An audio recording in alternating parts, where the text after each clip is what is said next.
అప్పుల బాధలు వెంటాడుతున్నాయా? అయితే 6 JVR వారి జాతిరత్నాలు ధరించండి. నమస్తే, వెల్కమ్ టు మనం టీవీ. మాజీ ముఖ్యమంత్రి వైసీపీ అధినేత వైఎస్ జగన్మోహన్ రెడ్డి గారు ఈరోజు నర్సీపట్నం నిర్మాణ దశలో ఉన్నటువంటి మెడికల్ కాలేజీ సందర్శనకు వెళ్తా ఉన్నారు. ఎందుకంటే వైఎస్ఆర్ కాంగ్రెస్ పార్టీ ఒక స్టాండ్ తీసుకుంది. మెడికల్ కాలేజీల ప్రైవేటీకరణను అడ్డుకుంటాం. మెడికల్ కాలేజీలు ప్రైవేటీకరిస్తూ ఉన్నారు. ప్రైవేటుల చేతులకు వెళ్ళిపోతుంది. పేద ప్రజలు వైద్య విద్యను అభ్యసించడానికి వీలు లేకుండా చేస్తోంది ఈ కూటమి ప్రభుత్వం. దీని మీద గట్టిగా మేము నిరసన తెలుపుతాం. రాష్ట్ర వ్యాప్తంగా కూడా 1,00,00,000 సంతకాల కార్యక్రమం జరుగుతుందని చెప్తున్నారు. ఈరోజు ఆయన నర్సీపట్నం వెళ్తా ఉన్నారు.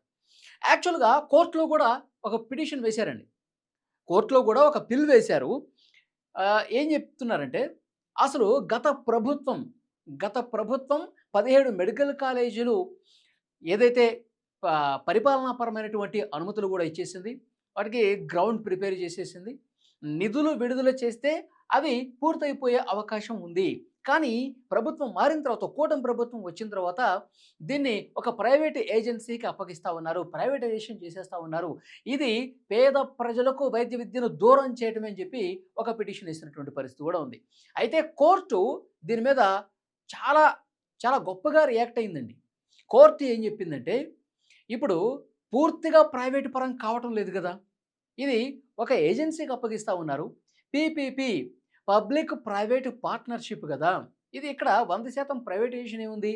కంట్రోల్ మొత్తం ప్రభుత్వం చేతిలోనే ఉంటుంది గదా! ఇప్పుడు నిధుల కొరత ఉందనుకుంటా. నిధుల కొరత వల్ల ఇది వేగంగా పూర్తి కావాల్సినటువంటి అవసరం ఉంది. ఎందుకంటే ఎంత వేగంగా ఈ మెడికల్ కాలేజీల నిర్మాణం పూర్తయి, అందులో వసతులు చేసి, అందులో ప్రొఫెసర్‌ల నియామకం చేసి, తర్వాత వైద్యానికి సంబంధించినటువంటి ఆ బెడ్‌ల ఏర్పాటు కావచ్చు. ఇవన్నీ కూడా త్వరితగతిన చేయాలంటే, ఇప్పుడు ప్రభుత్వం చేయాలంటేనేమో వేల కోట్ల రూపాయలతో సంబంధం ఉన్నటువంటి విషయం. కాబట్టి నిధుల కొరత ఉంది కాబట్టి ప్రభుత్వం ఆ విధంగా అంటే పూర్తిగా ప్రైవేట్‌కి ఇవ్వటం లేదు కదా! ఇక్కడ తప్పేం కనిపిస్తోంది మీకు అని కోర్టు ఆ పిటిషనర్‌ని ప్రశ్నించినటువంటి పరిస్థితి ఉంది. ఇంకొక గొప్ప విషయం ఏం చెప్పారంటే, అసలు నిధుల కొరత వల్ల గతంలో మా కోర్టు నిర్మాణాలు కూడా సరిగ్గా పూర్తి కాలేదమ్మా. దానికి ఏం చెప్పాలి మేము? కాబట్టి మనకి ఎక్కడ పనైపోతుంది, ఎక్కడ తొందరగా పనవుతుంది, ఎక్కడ పేద ప్రజలకు కొంత వేగంగా, సులభంగా లబ్ధి కలుగుతుంది. ఇదే ఆలోచించాలా? లేకపోతే ఇది ప్రభుత్వమే నిర్మించాలి కదా! డబ్బులున్నప్పుడే కట్టాలి కదా అనుకుంటే ఎన్ని సంవత్సరాలను వెయిట్ చేస్తారు? ఇప్పుడు మొత్తం 17 మెడికల్ కాలేజీల్లో 10 మెడికల్ కాలేజీలకు సంబంధించి పబ్లిక్ ప్రైవేట్ పార్ట్నర్‌షిప్‌లో భాగంగా అప్పగిస్తా ఉన్నారు. ఆ టెండర్‌లకు కూడా పిలిచినటువంటి పరిస్థితి ఉంది. ఇప్పుడు ప్రభుత్వమే మొత్తం చేయాలంటే, ఆ 17 మెడికల్ కాలేజీలే చేయాలంటే ఎన్ని సంవత్సరాలు పడుతుంది? నిధుల కోసం చూసుకుంటూ పోతే ఒక 20, 30 ఏళ్లైనా అవ్వదేమో! ఇది చెప్పినటువంటి పరిస్థితి ఉంది. కోర్టు స్వయంగా కోర్టే చాలా స్పష్టంగా ఆ పిటిషనర్‌కి చెప్పి, దీని మీద మేము స్టే ఇవ్వలేమని చెప్పి తోసిపుచ్చినటువంటి పరిస్థితి ఉంది.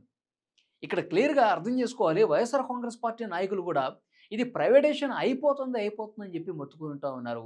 అసలు ప్రైవేటైజేషన్‌కి, పబ్లిక్ ప్రైవేట్ పార్ట్నర్‌షిప్‌కి అసలు తేడా ఎందుకు లేదు? తేడా తెలిసి కూడా వీళ్ళు కేవలం రాజకీయం కోసం ఈ విధంగా నిరసన కార్యక్రమాలకు తెరతీశారా అని చెప్పి ప్రజలు కూడా మాట్లాడుకుంటున్నటువంటి పరిస్థితి ఉంది. ఇప్పుడు పబ్లిక్ ప్రైవేట్ పార్ట్నర్‌షిప్ అంటే సగం ప్రైవేట్‌ది ఉంటదండి. సగం మాత్రమే ఉంటుంది. ఇంకొక సగం ప్రభుత్వం ఉంటుంది. ఇప్పుడు ప్రైవేట్ వాడు ఏదైనా నిబంధనలకు విరుద్ధంగా వాళ్ళు కొన్ని కండిషన్స్ పెట్టుకుంటారు కదా! నిబంధనలకు విరుద్ధంగా ఏమైనా యాక్ట్ చేస్తే ప్రభుత్వానికి వాళ్ళని పీకి పడేసే అధికారం ఉంటుంది. "నువ్వు సరిగ్గా చేయట్లేదురా బయ్! నువ్వు ఎళ్ళిపో." ఇంకొకడొస్తాడు. ఇది ప్రభుత్వం నియంత్రణ పూర్తిగా ప్రభుత్వం చేతిలోనే ఉంటుంది. వాళ్ళు సగం డబ్బులు పెడతారు. సగం సీట్లు తీసుకుంటారు. ఇది పార్ట్నర్‌షిప్ అంటే. మొత్తం ప్రభుత్వం చేతిలోనే ఉంటుంది. 33 సంవత్సరాల లీజులో భాగంగా ఈ టెండర్‌లు ఓకే అవుతాయన్నమాట. కేవలం 33 సంవత్సరాలకి ఒక ప్రైవేట్ సంస్థకి దీన్ని అప్పగించి దీని నిర్వహణ బాధ్యతలు చూపించే బాధ్యత వాళ్ళు తీసుకుంటారు. సో, 50% మళ్ళీ ప్రభుత్వానికే కన్వీనర్ కోటా కిందకే ఉంటాయి. తర్వాత మళ్ళీ ఏదైతే ఈ బెడ్లుంటాయో, వైద్యానికి సంబంధించిన బెడ్లు, అందులో కూడా దాదాపు సగం వరకు పేద పేదల కోసమే ఉపయోగిస్తారు. కొన్ని మాత్రమే వాళ్ళు వ్యాపారం చేసుకోవటానికి అవకాశం ఉంటుంది. ఇది పబ్లిక్ ప్రైవేట్ పార్ట్నర్‌షిప్ అంటే. ఇది తెలిసి కూడా పూర్తిగా ప్రైవేటైజేషన్ అయిపోతోంది. ప్రైవేట్ చేతుల్లోకెళ్ళిపోతోంది అని చెప్పి మాట్లాడుతున్నటువంటి పరిస్థితి ఉంది. నిజంగా కోర్ట్ చాలా బాగా చెప్పిందండి. ఇక్కడ మీకు ఇంకోటి చూపిస్తాను. ఇది ఇప్పుడు జగన్మోహన్ రెడ్డి గారు సందర్శించి రాజకీయం చేసి మాట్లాడాలి అనుకుంటున్నారు కదా! ఆ నర్సీపట్నం నిర్మాణ దశలో ఉన్న మెడికల్ కాలేజీకి సంబంధించినటువంటి ఫోటో ఇది. ఇక్కడికే వస్తా ఉన్నారు జగన్మోహన్ రెడ్డి గారు. మరి ఇక్కడికొచ్చినప్పుడు ఏం మాట్లాడతారు ఆయన? గతంలో ఉన్నది ఆయనే గదా! గతంలో జగన్మోహన్ రెడ్డి గారు గదా! మరి ఎందుకు పూర్తి చేయలేదు జగన్మోహన్ రెడ్డి గారు? దానికి సమాధానం చెప్పాలాయన. ఇప్పుడు 2022 ఆగస్టు 8వ తారీఖు ఆయన ఈ మెడికల్ కాలేజీల నిర్మాణానికి సంబంధించి పూనుకున్నారు.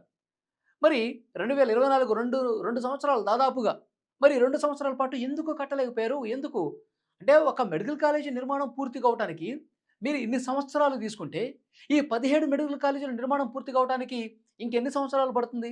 అందుకు గదు ఈ ప్రభుత్వం ఈ నిర్ణయం తీసుకుంది. కూటమి ప్రభుత్వం వేగంగా మెడికల్ కాలేజీలు పూర్తయిపోతే, వైద్య విద్యార్థులు వాళ్ళు విద్యను పూర్తిగా అభ్యసించి మార్కెట్‌లోకి వస్తే ఎంతో ఉపయోగకరంగా ఉంటుంది. సూపర్ స్పెషాలిటీ హాస్పిటల్స్‌లో ఎంతమంది వైద్యులు మనకు అందుబాటులో ఉంటారు. సో, ఎంత బాగా ఈ మెడికల్ కాలేజీకి అనుబంధంగా వైద్యం అందుతుంది. ఇది చూడాలి. మనకి ఎంత వేగంగా పని అవ్వటం ముఖ్యం కానీ, ఇక నిధుల కోసమే ప్రభుత్వమే ఖర్చు పెట్టాలి, ప్రభుత్వమే నిర్మాణం చేయాలి, సౌకర్యాలు ప్రభుత్వమే కల్పించాలి అనుకుంటే కొన్ని సంవత్సరాలు పడుతుందండి. మరి నిజంగా జగన్మోహన్ రెడ్డి గారికి అంత చిత్తశుద్ధి ఉంటే, మెడికల్ కాలేజీలు పూర్తిగా మనమే పూర్తి చేసి, మనమే ఓపెన్ చేయాలి అనుకుంటే, మనమే ప్రారంభోత్సవాలు చేయాలనుకుంటే, మరి దీన్ని పూర్తిగా ఆయనే పూర్తి చేసి ప్రారంభోత్సవం చేసి ఉండాల్సింది కదా! మరి ఎందుకు చేయలేదాయన? ఇది మరి దీని గురించి ఏం మాట్లాడతారు జగన్మోహన్ రెడ్డి గారు? ఆయన దీని మీద పెట్టినటువంటి కాన్సంట్రేషన్ దేని మీద పెట్టారంటే జగన్మోహన్ రెడ్డి గారు, ఇది చూడండి రిషికొండ ప్యాలెస్ అండి ఇది. రిషికొండ ప్యాలెస్ మీకు తెలుసు. ఒక పెద్ద కొండని రిషికొండని తొలిచేసి, కొండని పిండి చేసి, అక్కడ ఆల్రెడీ ఉన్నటువంటి ఒక హరిత ప్లాజాను కూడా పూర్తిగా ధ్వంసం చేసేసి, ఈ విధంగా సకల వైభోగాలతో, హంగులతో, అంతర్జాతీయ హంగులతో నిర్మించుకున్నటువంటి ప్యాలెస్ ఇది. రిషికొండ ప్యాలెస్. చూసారా? మరేమో 400,00,00,000 ఈయన 450,00,00,000 పైగా దీనికోసం వెచ్చించి, ఆయన కోసం నిర్మించుకున్నటువంటి రిషికొండ ప్యాలెస్ ఇది. ఇది పెద్ద చర్చ కూడా అయింది. లోపలికెళ్ళి చూస్తే కూటమి ప్రభుత్వం వచ్చిన తర్వాత పెద్ద పెద్ద కమోళ్ళు, తర్వాత ఈ విద్యుత్ దీపాలు, ఈ పెద్ద గార్డెను, లోపల సకల హంగులు ఇవన్నీ చూస్తే అందరూ కూడా నోరెళ్ళు పెట్టారండి.